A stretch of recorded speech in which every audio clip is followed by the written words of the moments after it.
Cricket सिर्फ एक खेल नहीं, जुनून है। और जब बात हो भारत और ऑस्ट्रेलिया के बीच भिड़ंत की तो एक युद्ध बन जाता है। 2001 की ऐतिहासिक श्रृंखला, जिसे आज भी महाभारत ऑफ टेस्ट क्रिकेट कहा जाता है।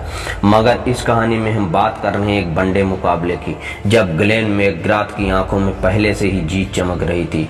उन्होंने भारत को 310 रन का टारगेट दिया और मैदान में उछल उछल कर जश्न मनाने लगे। लेकिन उन्हें नहीं पता था कि भारत का जवाब बल्ले से आएगा और आग की तरह आएगा। जिस दिन सचिन, सहवाग और युवराज एक साथ मैदान पर हों, वो दिन ऑस्ट्रेलिया के लिए सजा बन जाता है। साल था 2003, नेहरू स्टेडियम, कोच्चि।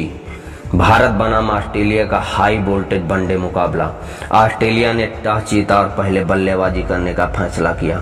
ओपनिंग में उतरे एडम गिलक्रिस्ट और मैथ्यू हेडन। भारतीय गेंदबाजों पर शुरुआत से ही हमला शुरू कर दिया। नेहरा जहीर हरभजन गेंदबाजी कर रहे थे, लेकिन ऑस्ट्रेलियाई बल्लेबाजों का बल्ला गरज रहा था। पावर प्ले में 85 रन बना दिए। गिलक्रिस्ट ने केवल 43 गेंदों में 70 रन ठोक दिए। फिर आए रिंकी पोंटिंग, जिन्होंने भारत के खिलाफ हमेशा जहर उगला था। रिंकी पोंटिंग और साइमंड्स ने मिलकर ऐसा कहर बरपाया कि आखिरी 10 ओवर में 102 रन जोड़ दिए। ऑस्ट्रेलिया 310 रन पर 5 विकेट के नुकसान पर 50 ओवर में पहुंच चुकी थी। मैकग्राथ और ब्रेटली गेंदबाजी से पहले ही मुस्कुरा रहे थे। मैकग्राथ ने मीडिया से कहा, भारत ये मैच नहीं जीत सकता, ये टारगेट बस का नहीं। भारतीय टीम ड्रेसिंग रूम में शांत थी। धोनी उस समय मैदान में नहीं थे, लेकिन टीम के पास थे सचिन, सहवाग, राहुल द्रविड़, युवराज सिंह। शुरुआत करने उतरे सचिन और वीरेंद्र सहवाग। पहली गेंद ब्रेटली की 145 किलोमीटर प्रति घंटे की स्पीड से, लेकिन सहवाग ने कवर ड्राइव जड़ दिया 4 रन। मैकग्राथ घूमने लगा और अगली ओवर में वो खुद आया, लेकिन सहवाग रुका नहीं। मैकग्राथ की गेंद को पुल मारकर स्टैंड्स में 6। भीड़ गूंज उठी, इंडिया इंडिया। सहवाग का बल्ला आग उगल रहा था। 10 ओवर के बाद भारत का स्कोर 92 रन 0 विकेट पे था। ऑस्ट्रेलियाई टीम परेशान थी। ये स्कोर तो उनके हिसाब से नहीं था। मैकग्राथ ने कप्तान से कहा, let me bounce him out, और अगली गेंद बाउंसर। सहवाग ने स्क्वायर लेग के ऊपर से 6। कमेंटर्स बोले, this is not just waiting, this is the destruction. लेकिन 15वें ओवर में सहवाग आउट हो गए, 32 गेंदों में 161 रन बनाकर। अब मैदान पर आए राहुल द्रविड़। सचिन एक तरफ से पारी को संभालते रहे। उन्होंने ऑस्ट्रेलिया को हर मैदान को पढ़ लिया था। अब समय आया जब ब्रेटली और मैकग्राथ एक साथ आक्रमण कर रहे थे। दोनों ने मिलकर गेंदबाजी की, लेकिन सचिन ने शॉट्स देखकर उनके चेहरे उतरने लगे।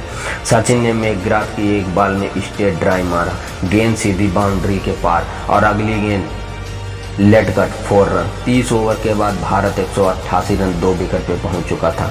अब भी चाहिए थे 122 रन 20 ओवर में। अब मैदान पर आए युवराज सिंह। ऑस्ट्रेलिया के खिलाफ युवराज ने एक अलग ही गुस्सा रहता था। शुरुआती 2 ओवर सेट होने में लगे और उन्होंने क्लार्क की गेंद पर 6 मारा। अब रन तेजी से आने लगे। सचिन 80 के करीब और युवराज 30 के पार थे। फिर आया 38वां ओवर। गेंदबाज मैकग्राथ के पास थी। पहली गेंद 4 रन, दूसरी गेंद 6, तीसरी डॉट, चौथी 6।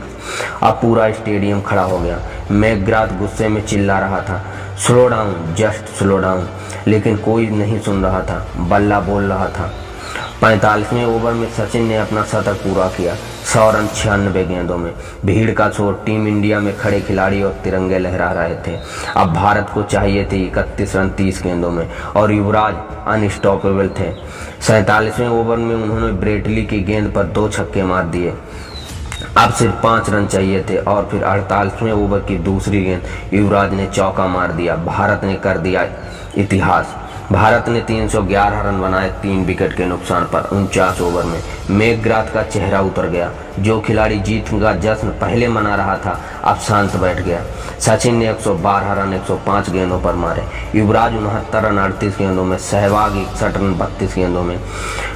मैच के बाद मैकग्राथ से पूछा गया, क्या भारत ने आपको चौंका दिया? उसने जवाब दिया, they didn't surprise me, they destroy us. 310 का रन से देना एक बात है, और भारत के खिलाफ उसे डिफेंड करना बहुत बड़ी भूल। मैकग्राथ ने भारत को चुनौती दी थी,